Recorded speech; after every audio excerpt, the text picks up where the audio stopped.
I always got to start off with a funny meme, my friends. I always got to do it. You got to do it. With these times with AMC, we need a little bit of humor. We need a smile on our faces. There's nothing that gets me going more than Elon Musk holding up AMC. All right. Into the video we go. What is up, everybody? Welcome to Trades. We give technical analysis on different stocks in the stock market, as well as potential buy, hold, or sell opinions on these given stocks. I'd like to preface by saying that I'm not a financial advisor nor expert, so take what I say with a grain of salt. Let's get into the video. Today, we're going to be giving you guys the daily update on ticker symbol AMC. We're going to look at the overall charts here, give you an idea of what we saw here on the day, right? Give you some ideas of what we may be able to predict, right? Take into consideration that this stock does have a little bit of an asterisk by, but I do have some good news that I'm going to pass along to you. So we're going to look at the charts, right? I've got a couple different indicators pulled up. The RSI, which is the relative strength index, anything over 70 is overbought, anything under 30 is oversold. This is an idea of bullish and bearish momentum, right? Then the 15 MA and the 200 EMA. The 200 EMA is this purple trend line. It is the exponential moving average. This is a price action based valuation trend line over a 200-day moving period, which gives us a macroscopic perspective of price action. And then we have the 15-day MA, which is the moving average, and this is a price action based valuation trend line over a 15-day moving period, which gives us a microscopic perspective of price action. We use these side by side to predict when we have upcoming breakouts or pullbacks in a stock, right? So that we can make our best possible investment decisions. So we're going to look at this on the chart, right? There's not much to talk about here. So I want to focus primarily on some recent news articles that have come out, some different sources that I think are interesting to talk about, right? I always want to keep it transparent with you. I never want to BS you guys. I want to give the situation exactly how it is. So we're going to do the best that we can here today with that. Let's get into the video. First thing I want to start off with is an article that I want to kind of put down a little bit here because I don't think this is correct information. So this was posted. I'm going to update this really quick. It would have been 1 hour ago. This was by the WSB CFO. This may or may not be correct, but I'm going to show you my information on Ortex, and you can make the decision for yourself. But when there is incorrect information that is available, right, on AMC, I do kind of want to straighten that out just because, you know, I don't want people to get their hopes up or to believe something that might not be true. So this was posted today. It says only 464,494 shares left for the suits to short. If you are selling now, you are adding to this number. Significant decrease in shortable shares. Let's buy it before they can short. We are almost at the end of the tunnel. This is something that I don't like seeing. I don't want to get you guys' hopes up. We are almost at the end of the tunnel. This might take some time, my friends. This might take some time to truly play out. I do think there's still potential here, right? I don't think this is a dead cat. I'm going to say it 10 times. Dead cat, dead cat, dead cat, dead cat, dead cat, dead cat, dead cat. Because there are people that have said, I'll take a shot every time you say dead cat. You're gonna be on the floor, my friend. But anyways, I don't think this is a correct number. I'm going to show you Ortex here in just a minute, but this might take some time. I don't want you guys to get your hopes up. I do want to show you the overall numbers. We will get into that next. So we're going to come over here to Ortex and start off here. And what I have available, right? So if we look at this update of 464,000 total shortable shares, right? We're actually going to show this on Fintel. This is where the numbers are. But take this with a grain of salt, right? This may or may not be correct. I don't think that number is correct. But if we do come here and take a peek, this was updated 51 minutes ago, which would be more recent than 1 hour ago, right? So according to Fintel, there are 4.7 million total short shares available. There could be a discrepancy, right? Maybe that number is right. Maybe this one is right. But what I want to show you guys is there is a large difference in these numbers, and relying on one specific number to say, hey, this could be the end of the game, right? It's just not quite there. The volume's not there, right? The volatility is not going to be there. We need the numbers to start pushing up again. We need people to get back into the stock for it to actually see a squeeze. At this point, we don't have that volume, right? If this number is correct, right? Even if this number is correct, 464,000, right? At the end of the day, we still need the volume for this to squeeze. So I think this game is going to take a while to play out, my friends. If you have better things to do, I've said this a million times. If you need to sell, right, take care of yourself, feed your family, keep the roof over your head, pay your bills, right? That is way more important than sticking it to the hedge funds. But I think this is going to take some time, and that's what I want to point out first and foremost. So if we look at the overall short volume here on the day, we will update this just to see if we have February 11th, and we do. We can see that as of February 11th, according to Fintel, we had 11.6 million total short volume, which was 22% of the total market volume of 52 million. In comparison to the previous days, this was actually higher, right? This was higher, not in total number, but in comparison to the overall market volume. We didn't see a lot of market volume here today on AMC. Now, I'm going to check the daily chart just to validate the fact that we only saw 52 million in volume. We saw 55 million in volume. So a little bit of a discrepancy, not a huge one, right? We did end the day a little bit red, but for the most part, this is a doji candle on the daily chart, which to me is not a bad, that's not bad. But there'd be 22% short volume and we held up that well. I think that is a win in my book. I'm extremely happy with that. That's not bad in the least bit. So that's what we're looking at here on the short volume on Fintel. If we look over here at Ortex, I will refresh this just to make sure we have the most up-to-date information. Utilization dropped just a hair, but it's still extremely high. 88.37% utilization means that 88.37% of the total lendable shares for shorting are currently out, which means that only about 11 to 12% utilizable lendable shares to be shorted are available, right? So that's a very high utilization. That indicates to me that either A, a lot of shorts are holding a position in the company, or B, they're selling back and forth to each other, so the number is not decreasing. I think A and B could be a mix of both, right? But that is an important number. This is very, very significant. 88.37% is high. It is about 0.41% higher than we saw in the past 7 days, right? 7 days ago. The cost to borrow is nothing crazy, 4.79%. This is actually, I think, down from what we have seen here in the past. Days to cover, down just a hair. As of what would have been February 9th, we had 0.7 as the days to cover, but this is starting to very slowly increase. A higher days to cover means it is harder for shorts to cover their positions, right? 0.7 is pretty significantly low. We want this to get back into the 1, the 2, the 3 range. That's going to be pretty significant. If we have it up here at 7, that's a big freaking deal. That is hard for them to cover their positions, and that is when we know we're going to be back in this bullish territory. You're going to see volume start to step back in at that point, but this is going to be a little bit of a waiting game. So I wanted to really clear the air on that number that we did see here. This may be correct. I could be completely wrong, but I don't think that is accurate. I don't. And this is why. If we look over here at Ortex, right, 88.37% utilization currently. I don't think that lines up. I just don't think that lines up. 464,000. Take that for what it is. It could be true, it could be false, but I always want to err on the side of caution and say that it is not true. One thing that I do want to point out to you, this was updated as of today. We have 4 new positions in the company. This is coming from what I would assume is market beat based on the layout, and we have 4 new positions established. We've got Northern Trust Corporation, which now has a 1 million share stake in the company, Sodia Capital, which has 53,000, Dynamic Technology, which has 139,000, and Opal Wealth, which has 18,000 shares total. That 1 million is a pretty big deal to me. I think that's pretty significant. And the fact that it was updated here today on February 11th, when the price was at about $5.50, right? That to me indicates that the big institutions are starting to look into this a little more. And if you've been tracking this series for a while, I said, you guys need to watch because there are going to be hedge funds and institutions that are going to get into this game. They're going to get into this game, and they're starting to do that. It's very, very slowly starting to happen. I'm going to be very interested to see how this ends up playing out. What hedge funds get into this? What hedge funds stay out? Which go long? Which go short? You're going to have both. You're going to have both happen. And to see the institutions go long on this, that says something to me. I feel pretty good about that overall. Another thing that I have pulled up for you is 2 different sources here. I wanted to talk about the predictability forecast. And take this for what it is, right? This is just a forecast based on calculations in a computer. This is in no way, shape, or form me giving you a price target on the stock, but this is a computer giving you an idea of what could be expected. So, this website is called pretiming.com. If you want to check this out for yourself, I will update this just to make sure that all the information is relevant, right? And what we have right here is a forecast of the next coming days. So this is February 11th right here. These are 1-day candles, right? So that'd be, about 10 days ago. So this would be the 12th, 13, 14, 15, 16, 17, 18, 19, 20, 21. What is interesting to me is all these candles are red, right? Which means we open high, close low. And they're still going up. But that indicates to you the overall short interest, right? The computer is taking into consideration the fact that this stock is very heavily shorted, which is typical when you see a stock go up, right? But the candle is red. That indicates to you that it's usually being shorted because people don't buy into a stock just for it to go down immediately, right? That's shorting happening before your eyes. So that's my take, but this is clearly moving in an upward direction, right? The next, what would be 1, 2, 3, 4, 5, 6, 7, 8, 9, 10 days. So that's a pretty nice forecast. I don't know if that'll end up coming out. You can look down here at what it says, entering downward, right? February 17th, that would be the 16th, the 12th. The 12th, it says rebounding. It thinks it'll rebound a little bit. The 16th, it thinks it'll rebound a little bit. And then entering downward would be right here. Entering downward right here. Returning, rebounding right here, right? You can see the trend here. So that's very interesting. I'm interested to see how that ends up playing out, right?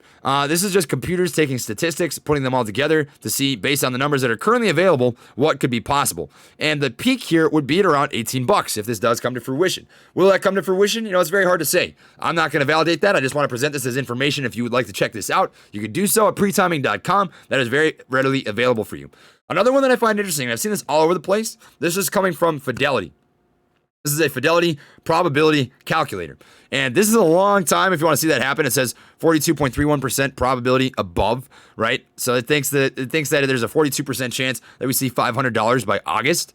I don't know if that's possible. I think that's a little bit of a stretch. I think that's pretty much a very high stretch, actually.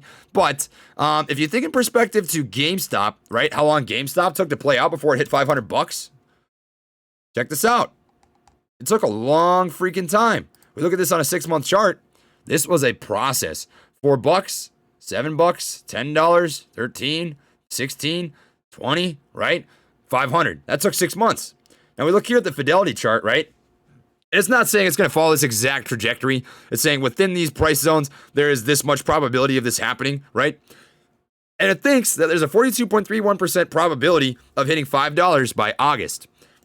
Take that for what it is. That's kind of interesting. I don't think that's very realistic. I do want to put this out there as information available to you, but the computers are saying that there's probability of this stock continuing on an upward trend, right? Of a bounce. And I do think that's possible. Like as I mentioned in my previous video, I do think that this sell-off did scare away some investors, right? It shook some hands, which is understandable, right? There are people that just got into this play for the first time because their buddy said, hey, buy into the stock, right? I'm in this, be in this movement. And then it started going down and they sold. It's understandable. It's a momentum, right? It's a snowballing effect. When a stock sells off, traders sell off. When a stock is going up, traders buy in. Traders are the only people on the planet that buy something when it's overvalued, sell something when it's undervalued, right? But we know that is the nature of investors and traders. So with that being said, when the stock continues up, it goes back into this upward momentum, right? We come back here to AMC. We can see this before our eyes. We can see that happening, right? So let's check this out on the 1-month chart. On the 1-month chart, you can see every day that it starts going up, the volume starts picking up. Once it starts going down, the volume starts dropping.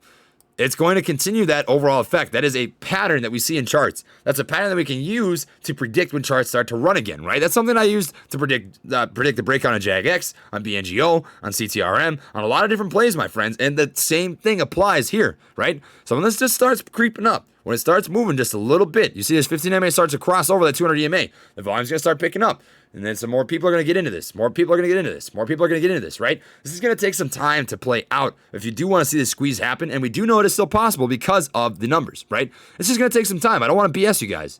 If this is something that's going to take too long for you to play out, then don't get into it, right? At this point, I have considered this stock a long-term play. The price to me is psychological.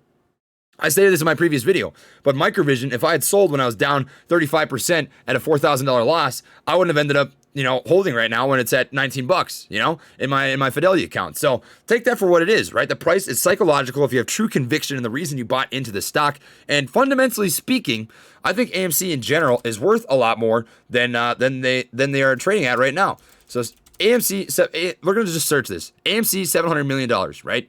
This hedge fund made $700 million on GameStop. We're not going to check that out. So Reddit traders saved AMC from $700 million of debt. This is on Yahoo News. Thanks to Reddit, AMC Entertainment has managed to take $700 million of debt off its balance sheet, as well as raising $506 million of fresh cash in the stock market. The movie theater chain and hot meme stonk of the moment converted $100 million of junior debt into equity on Monday, while also raising fresh equity capital. Then on Thursday, it announced that $600 million of senior debt had also been converted into equity at a price of $13.51 per share, right? So that's a big deal. And that's something that I think GameStop made a mistake in. That's why I'm more bullish on AMC than GameStop, because worst case scenario, right, if this doesn't end up panning out, it doesn't work, right? The squeeze doesn't happen. Fundamentally speaking, this company has paid off $700 million of debt. They have enough cash on hand to continue operations, at least until quarantine and COVID ends, right? And then there's the whole, rumor about the Amazon buyout or the Netflix buyout, those acquisition deals, right? And if that happens, I'm not even going to talk about that because I think that's down the road quite a ways. And if I hear more, I will bring that up. But if that happens, guys, you're going to make off like freaking banshees with this play. You're going to make so much freaking money because there is a lot of money involved with Amazon and Netflix, right? Both those companies are big time companies. And if they put money into this, it's going to be because they see prospect, they see potential for growth, right? Even just in the midterm. The nostalgia of going to a movie, buying your stupid overpriced popcorn and that huge big gulp of Mountain Dew or root beer or whatever you get, sitting down watching a movie, the experience is what people pay for, right? I know that I miss going to the movies. I know my friends miss going to the movies. And I'll tell you what, when the day comes that you're sitting in your house and your friend says, hey man, we should go to the movies. At that point, if this hasn't squoze, right? you're looking at an opportunity to sell this, because I'm almost willing to guarantee at that point you'll be up from where you bought into. Unless you bought at the very tippy top here at $25.80. I'm sure somebody out there exists. If you do, let us know in the comment section down below. We'll leave you some gorillas for the gorilla gang out there. But that is what the situation is looking like right now. I want to provide you guys the most recent information with AMC. I am still holding my position in this stock. I am down currently 35%. I have 414 total shares. I did buy more shares here today. 2,300 total market value, being down that much, and then my average price being $8.78. I'm going to take every opportunity that I can to add to this position, because I see some long-term potential in them. I also have a position here on Webull, in Sens, and Uami. They're both down a little bit here today. I did just establish these positions, but I'm going to be adding to Sens as well as Uami. I see these both as great long-term plays, and we can cover those in different videos. But I do also have a 150 share stake in my Fidelity account, so in total I have just under 600 shares of AMC, and I will be continuing to add to that as I can. So that is how AMC is looking with recent news. As far as, the charts go, I do think we found a bottom here, and I have been mentioning this in my videos. So check this out. We've got the big fat double bottom, the George W. This is absolutely disgusting. That looks beautiful. And what makes this even better is this is on an ascending channel. So check this out. We're going to delete this real quick. We're actually going to delete all. And we're going to show you that this is moving, right? We always look for at least 3 touch points to validate an ascending channel, and we do, in fact, get that, right? We've got 1, 2, 3, 4, 5, 6 different touch points here. So this has begun a little bit of upward momentum, right? That is what we're looking for in this stock, is a little bit of upward momentum. These charts look ugly. It looks like it's not moving because of these candle wicks, right? These candle wicks make it tough to zoom in on that, which is why I pulled it all the way to the left. So you can see that this actually had some decent price action here today, even considering it didn't have that much volume in comparison to how much it usually has. In the after hours, this stock is actually up a pretty decent amount. If we check this out, it's up 1.78% in the after hours, which isn't a lot. I mean, it's something though. It's something, right? We are beginning to get a little bit of momentum back. I'm telling you, at this point, if you are not looking at this stock as a long-term investment, you're looking at a short-term, squeeze on this, that is not realistic. It's not. I want to be transparent with you guys at all times. This play is going to take some time to develop. That Reddit article, right, talking about how this could squeeze very soon, right? The time is almost here. We're almost at the end of the tunnel. I don't think that's true. I think that's a little bit of fake news. And I hate to get people's hopes up, but I want to be as real as I can with you guys and give you the information you need, not the information you want, because that is what matters, right? So as it sits right now, I mean, very harsh retracement. I've already gone over this here in the past, but it came back all the way down to basically previous levels, which we see right here, right? It came a little bit higher, didn't quite do 100% retracement, but pretty much all the way back down, was very heavily shorted. We see the utilization is high, right? We know that the FinCell numbers have actually been altered and changed, right? Pretty much everywhere you look, you're going to get a different short volume ratio number, a different short interest number. But as it sits right now, we do know the utilization rate is high. So it's still being shorted. There are still shorts that are holding their position in AMC, and it does look like we might be beginning a little bit of a slow run up. We did not have SSR in place today. There was nothing that would save our butts, right? I think the stock was down overall on the day, right? $5.61. We just take a peek at what they closed at the previous day. It would have been about $5.66, and we closed today at $5.62. So we were down just a bit, just a little bit, but we're up higher than that here in the after hours, currently trading at what appears to be $5.71. So take that for what it is. Take that for what it is. We got to take the little wins when we can get them, right? And as it sits right now, we're in a little win here with AMC. You're looking to establish or improve your position in the stock. I do think you're pretty safe buying in right now at $5.60. It has been 3 days now where the stock has not dropped below that level, and it has actually formed a little bit of an ascending level of support, which to me indicates that this very well could be the bottom. Of course, I cannot guarantee you anything, but what we can say is looking at the charts, we do see that the 15 MA is starting to level out. 200 EMA is still dropping, and if we see that 15 MA start to move up just a hair, right, start to get a little bit of momentum, at that point I'd feel very confident in saying that is the bottom. This is where I continue to add to my position. I will continue to add to my position, right, as much as I possibly can. And that is what I have for the video today, my friends. So if you enjoyed it, please drop a like. It really does help support the channel, and consider subscribing if you'd like to see more content like this. Lastly, I have an affiliate link in the description box down below for Webull. This is version 4 for the desktop. Great platform, allows you to start trading at 4 a.m. in the pre-market. If you use my link, you get 2 free stocks with a $100 deposit. I'll receive a free stock. Great way to support the channel, and if you're not interested, my friends, that is totally fine. I just appreciate your support by taking the time to watch my videos. So that is what I have for you guys today. Thank you for watching, my friends, and I'll see you all next time. Peace.